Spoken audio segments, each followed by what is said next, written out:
Hello, स्वागत है आप सबों का मेरे यूट्यूब चैनल पे। मेरा नाम निखिल है और आज की क्लास में हम लोग सॉल्व करने वाले हैं क्लास 12th मैथ्स के मैट्रिसेस का ट्रांसपोज को। तो सबसे पहले ट्रांसपोज क्या होता है इसको समझेंगे, और ट्रांसपोज समझने के लिए आपको क्या है, एक बेसिक सा एग्जाम्पल समझना होगा। तो क्या करना है आपको कि एक डिफिनेशन दिया है आपको एनसीईआरटी में। वो क्या दिया है कि ए आई जे एक मैट्रिक्स है, ठीक है, जिसका ऑर्डर क्या है, m इंटू एन, है ना। तो ये ए आई जो मैट्रिक्स है, इसमें आई जो है वो नंबर ऑफ रो रिप्रेजेंट करता है और जे जो है वो नंबर ऑफ कॉलम रिप्रेजेंट करता है। तो ये क्या है आपका m इंटू एन ऑर्डर का मैट्रिक्स है ये, ठीक है, m इंटू एन ऑर्डर का मैट्रिक्स है। अब क्या करोगे कि उस मैट्रिक्स को क्या करोगे, उसमें रो और कॉलम को इंटरचेंज करोगे, मतलब रो को कॉलम में और कॉलम को रो में चेंज कर दोगे। तो उसी फेनोमेनन को कहते हैं ट्रांसपोज ऑफ मैट्रिक्स, ठीक है। तो ट्रांसपोज ऑफ मैट्रिक्स को आप डिनोट करते हो ए डैश से, नहीं तो ए टू द पावर टी से, ठीक है। तो यहां पे क्या होगा, अगर एक मैट्रिक्स ए है जो कि m इंटू एन ऑर्डर का है, उसको ट्रांसपोज करने के बाद वो n इंटू एम ऑर्डर का हो जाता है। मतलब जो m की जगह था वो क्या हो जाता है, n हो जाता है, और n की जगह क्या हो जाता है, m हो जाता है। तो ट्रांसपोज में होता क्या है, इसको एग्जाम्पल से समझते हैं। तो जैसे कि एक मैट्रिक्स ए है, इसमें जो है फर्स्ट रो क्या आपका 3 5 है, ठीक है। उसी तरह से सेकेंड रो क्या आपका √3 और 1 है, और थर्ड रो क्या आपका 0 और -1/5 है। अब क्या करना है, जितने भी रो है इसको कॉलम में चेंज करना। तो जो फर्स्ट रो था आपका, जो ये फर्स्ट रो है आपका 3 5, इसको क्या करेंगे, कॉलम में लिख देंगे। तो ये क्या देखिए, ए डैश कॉलम में लिख दिया हमने। फिर उसी तरह से √3 और 1 जो है इसको क्या करेंगे हम लोग, कॉलम में लिख देंगे। तो √3 और 1 को कॉलम में लिख दिए। फिर इसी तरह से क्या है, 0 -1/5 जो है इसको कॉलम वाइज लिख देंगे, तो लिख दिए। तो यहाँ पे हुआ क्या कि आपका जो ये एलिमेंट था वो क्या हो गया, हॉरिजेंटल था, तो इसमें क्या हो गया, वर्टिकल हो गया। मतलब उसमें रो था, इसमें कॉलम हो गया। फिर क्या है, जैसे दूसरा रो था उसको चेंज किया तो वो क्या हो गया आपका, वो हॉरिजेंटल था, आप क्या वर्टिकल हो गया। फिर तीसरा किए तो ये भी क्या हो गया, हॉरिजेंटल से वर्टिकल हो गया।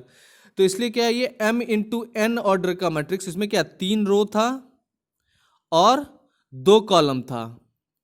तो ये क्या था, 3 इंटू 2 ऑर्डर का मैट्रिक्स था। अब जब इसको हम लोगों ने ट्रांसपोज किया तो क्या हुआ हमारा ऑर्डर, तो ये कॉलम 1 में हमारा आ गया 3√30 था। तो इसमें क्या था आपका, ये जो कॉलम है ये चेंज हो गया, क्या हो गया, रो में हो गया 3√30। आई बात समझ में। और जो ये आपका 5 1 -1/5 था, ये चेंज होकर क्या हो गया आपका, तो ये आपका रो 2 हो गया, 5 1 -1/5। अब दोनों किस ऑर्डर का हो गया, तो देखिए यहां पे क्या है, 2 रो है, रो 1 और रो 2। तो रो 1 और रो 2 जो है ये आपका क्या है, 2 रो है, और इसमें कितने कॉलम है, 3 कॉलम है। तो इसलिए ट्रांसपोज होके ये ऑर्डर 3 इंटू 2 से क्या हो गया, 2 इंटू 3 हो गया। आई बात समझ में, इसी को कहते हैं ट्रांसपोज ऑफ मैट्रिक्स। आई बात समझ में।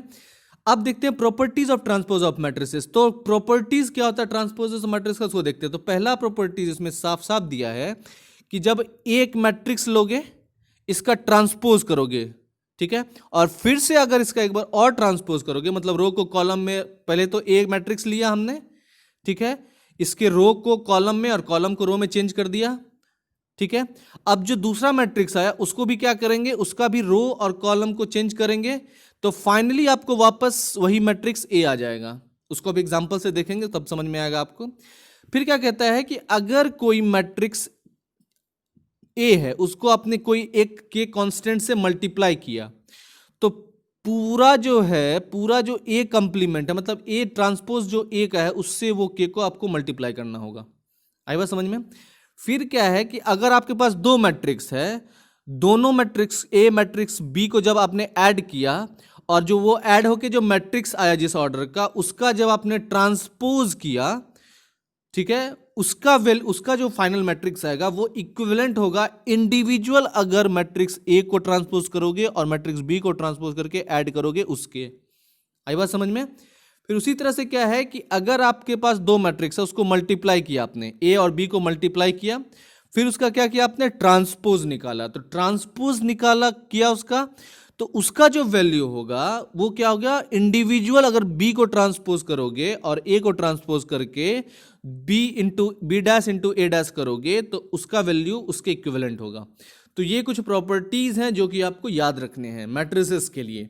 तो इसलिए क्या है, अब इस चीज को एग्जांपल से समझते हैं। तो आपको क्या करना है, एक मैट्रिक्स लिया हमने जिसमें क्या है, आपको फर्स्ट रो में आपका क्या है 3√3 और 2 है, और सेकेंड रो में क्या आपका 4 2 0 है। आई बात समझ में? इसमें 2 रो है और कॉलम कितने हैं, तो 3/4 फर्स्ट कॉलम है, √3/2 सेकेंड कॉलम है, और 2 0 थर्ड कॉलम है। तो ये क्या आपका 2 रोज हैं और 3 कॉलम्स हैं। उसी तरह से फिर क्या आपका मैट्रिक्स बी है जिसमें क्या है 2 रोज हैं, 2 - 1 2, और सेकेंड रो क्या है 1 2 और 4। तो इसमें क्या है टोटल 2 रोज हैं और कॉलम कितने हैं, तो 2 1 -1 2 और 2 4। तो ये क्या आपका 3 इसमें कॉलम है, 3 इसमें कॉलम है। तो अब यहां पे क्या हो गया, ये 2 × 3 ऑर्डर का ये मैट्रिक्स है दोनों। अब इस दोनों मैट्रिक्स को इस प्रॉपर्टी के लिए वेरीफाई करेंगे। तो पहला ए से ए डैश कैसे हो गया, तो आपका ए मैट्रिक्स क्या था, ये था। तो इसमें देखिए 3√3 और 2 जो है इसको क्या करते हैं, ये रो 1 में है, इसको क्या करते हैं कॉलम वाइज मैनर में लिख देते हैं, कॉलम 1 बना देते हैं। फिर जो रो 2 है 4 2 0, इसको कॉलम 2 बना देते हैं, तो 4 2 0। तो इस मैट्रिक्स रो 1 के मैट्रिक्स को कॉलम 1 का मैट्रिक्स बना दिया, कॉलम 1 का एलिमेंट बना दिया उस मैट्रिक्स का, और रो 2 का एलिमेंट को कॉलम 2 का एलिमेंट बना दिया। इस इंटरचेंजिंग को क्या कहते हैं, ट्रांसपोज। अब देखिए वापस क्या करेंगे, जो आपको ट्रांसपोज ऑफ ए निकला, इस ट्रांसपोज को वापस करेंगे चेंज। तो देखिए क्या होता है, इस रो को क्या करेंगे कॉलम वाइज मैनर में लिखेंगे, तो 3 4 इस तरह से लिख दिए। फिर √3/2 को क्या करेंगे कॉलम वाइज मैनर लिखेंगे, तो √3/2 हो गया। फिर 2/0 को वापस कॉलम वाइज मैनर लिखे, तो 2 0 हो गया। अब यहां देखिए कि आपका जो ये मैट्रिक्स है और ये मैट्रिक्स है सेम है। तो ए मैट्रिक्स को अगर एक बार आपने क्या किया ट्रांसपोज किया, फिर से एक बार ट्रांसपोज करोगे तो वापस आपको ए मैट्रिक्स ही मिल जाएगा। आई बात समझ में? फिर नेक्स्ट क्या है उसको देखते हैं। नेक्स्ट आपको वेरीफाई करने कह रहा है दूसरे वाले प्रॉपर्टी से कि ये वही सेम मैट्रिक्स है ए और बी, ठीक है।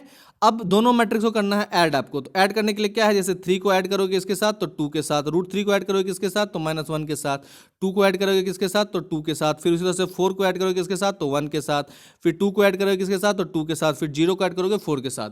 सबको ऐड करके दोनों का मैट्रिक्स, फिर इसको क्या करोगे ट्रांसपोज कर दोगे।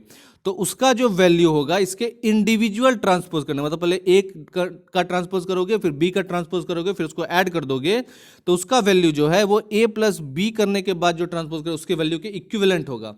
तो इसी चीज को क्या करना है, वेरीफाई करना है आपको। तो चलिए इसको वेरीफाई करने के लिए आपको क्या मैट्रिक्स दिया गया है, इसका ए प्लस बी देखिए 3 + 2 कितना होता है 5, √3 - 1 कितना होता है √3 - 1 2, और +2 कितना होता है 4, उस तरह से 4 + 1 कितना होता है 5, फिर 2 + 2 कितना होता है 4, फिर 0 + 4 कितना होता है 4। तो फाइनल आपको a प्लस बी मिल गया। आप देखिए a प्लस बी का जो फर्स्ट रो है 5 √3 - 1 4, इसको क्या करता है कॉलम वाइज में लिख देना है, ठीक है। तो देखिए इसको कॉलम वाइज में लिख दिए। फिर उस तरह से जो रो 2 का एलिमेंट है 5 4 4, इसको भी क्या करना है आपको कॉलम वाइज मैनर में लिख देना, तो लिख दिए।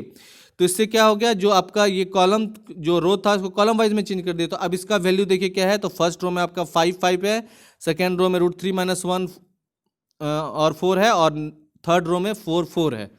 अब इस चीज को क्या करना आपको, यहां पे इसका ट्रांसपोज आपको मिल गया, ये फाइनली 5 5 ये आपका वो वैल्यू हो गया a प्लस बी का ट्रांसपोज का। अब इंडिविजुअली करना है, तो देखिए ए का ट्रांसपोज करोगे इंडिविजुअली। तो पहले क्या है ए का ट्रांसपोज करोगे जिसमें ये फर्स्ट रो का एलिमेंट को कॉलम वाइज में लिखोगे, फिर सेकेंड रो के एलिमेंट को कॉलम वाइज में लिखोगे। फिर क्या है बी के एलिमेंट को पहले कॉलम वाइज, रो 1 को कॉलम वाइज मैनर में लिखोगे, और फिर दूसरे रो को कॉलम वाइज मैनर में लिखोगे। फिर इससे क्या होगा, दोनों का ट्रांसपोज हो जाएगा। फिर उस ट्रांसपोज को ऐड करोगे तो इंडिविजुअली, तो इसका हो जाएगा आपका क्या ए का ट्रांसपोज हो जाएगा आपको ये 3 4 रो 1 में, फिर ये बी में √3 2 और रो 3 में 2 0। उसी तरह से बी का कंप्लीमेंट जो 2 1 हो जाएगा, -1/2 रो 2 में हो जाएगा, और रो 3 में आपका 2 4 हो जाएगा। अब क्या करना है, इसको इंडिविजुअली ऐड करना है। तो इसको ऐड करोगे तो ये 3 को +2 5, 4 + 1 5, √3 - 1 √3 2 + 2 4, 2 + 2 4, और 0 + 4 4 हो जाएगा। तो फाइनली जो आपका मैट्रिक्स आ जाएगा वो क्या आ जाएगा, तो वो आ जाएगा आपका 5 5 √3 - 1 और 4 और 4 और 4, ठीक है। तो ये देखिए ये मैट्रिक्स जो ये वैल्यू देख रहे हो आप, ये वाला a डैश + b डैश का इंडिविजुअल, ये सेम उसी a प्लस बी का जो वैल्यू है उसके इक्विवेलेंट है ए प्लस बी रहता है, सेम वही मैट्रिक्स है ये। आई बात समझ में? तो इसलिए क्या है, इससे हमें पता चल गया कि ए प्लस बी का को ऐड करके जो ट्रांसपोज करेंगे उसका वैल्यू इक्विवेलेंट होगा अगर इंडिविजुअली ए और बी को ट्रांसपोज करके ऐड करेंगे उसके। ठीक है, आई बात समझ में? तो ये फाइनल, ये आपका कंक्लूजन हो गया इस चीज से कि ए प्लस बी का ट्रांसपोज जो है वो इक्वल होगा ए का ट्रांसपोज करके बी के ट्रांसपोज को ऐड करने पे। ठीक है, अब आपको क्या है, दूसरा नेक्स्ट प्रॉपर्टीज वेरीफाई करना है कि ए इंटू बी का जो होगा वैल्यू, ए इंटू बी करेंगे, पहले क्या करेंगे, इस ए मैट्रिक्स को बी मैट्रिक्स से मल्टीप्लाई करेंगे, उसका कुछ वैल्यू निकलेगा, फिर क्या करेंगे, बी को इंडिविजुअली ट्रांसपोज करेंगे और ए को इंडिविजुअली ट्रांसपोज करके फिर उसको मल्टीप्लाई करेंगे। तो अगर पहले ए बी को मल्टीप्लाई करोगे तो क्या करोगे, पहले इस -2 से 1 को, फिर -2 से 3 को, फिर -2 से -6 को मल्टीप्लाई करोगे, जो वैल्यू आएगा लिख दोगे। फिर क्या करोगे, तो 4 को 1 से, फिर 4 को 3 से, फिर 4 को 6 से करोगे तो क्या हो जाएगा आपका, वो आ जाएगा। फिर इसी तरह से 5 को 1 से, फिर 5 को 3 से, फिर 5 को -6 से करोगे तो आ जाएगा। तो वो मैट्रिक्स जो आएगा वो क्या होगा आपका, तो वो बी का ट्रांसपोज करोगे, मतलब बी का ट्रांसपोज जो ये रो वाइज है इसको क्या करोगे, कॉलम वाइज मैनर में लिख लोगे। ठीक है, और जो ये कॉलम वाइज है इसको रो वाइज मैनर में लिख लोगे, तो उसको फिर मल्टीप्लाई करोगे। तो चलिए इसका जो है, इसका तो वैल्यू आपको पता चल गया कितना आएगा, ए इंटू बी का, तो वो इतना आ गया -2, वो आ जाएगा कितना आपको, तो ये आ जाएगा -2 -6 12, 4 12 24 और 5 15 30 आ जाएगा। अब आपको क्या करना है, ए और बी का इंडिविजुअल ट्रांसपोज कर दिया हमने, तो आया ए डैश आ गया -2 4 5 और बी डैश हो गया ये। तो पहले क्या करना है आपको, -2 से इसको मल्टीप्लाई करना है, फिर 2 से 3 को, फिर तो ये इस तरह से एलिमेंट हो जाएगा। ठीक है, फिर 4 से करना है तो इस तरह से हो जाएगा। तो देखिए यहाँ पे बी डैश करना चूंकि, तो पहले बी डैश को लिखेंगे, तो बी डैश का पहला ये एलिमेंट से 1 को 2 से, फिर 1 को 4 से और 1 को 5 से मल्टीप्लाई करोगे तो आपको मिल जाएगा -2 4 5। फिर क्या करोगे, इस दूसरे एलिमेंट 3 को -2 से, फिर 3 को 4 से, फिर 3 को 5 से करोगे मल्टीप्लाई, तो ये आ जाएगा कितना, -6 12 15। फिर आपका क्या, -6 -2 से, -6 4 से और -6 5 से करोगे तो ये आ जाएगा 12 -24 और -30। तो फाइनल जो है आपका मैट्रिक्स जो ये वैल्यू आया, ये देखिए इक्विवेलेंट है आपका किसके, ए इंटू बी का जो मैट्रिक्स है उसका ट्रांसपोज करने पे। तो देखिए यहाँ पे जो ये वैल्यू है सेम है उसी तरह से, ए इंटू बी का वैल्यू -2 -6 और -12 फर्स्ट रो में है, तो इसका देखिए फर्स्ट रो में इसका क्या है, -2 -4, अच्छा -2 -6 -12 इसके कॉलम वाइज मैनर में है। ठीक है, तो देखिए इसका और इसका ट्रांसपोज करने के बाद जो है वैल्यू सेम हो जाएगा, ए और बी का ये ट्रांसपोज करने के बाद वैल्यू जो ये देखिए कॉलम वाइज मैनर में ये भी लिखवाएगा आपको, तो इस तरह से ये हो गया। ठीक है, फिर नेक्स्ट आपका क्या है, तो यही आपका क्या था, ये सब कुछ प्रॉपर्टीज था ट्रांसपोज ऑफ मैट्रिक्स का। तो thank you so much, please do like and subscribe my channel. Thank you so much for the latest updates. See you in the next class.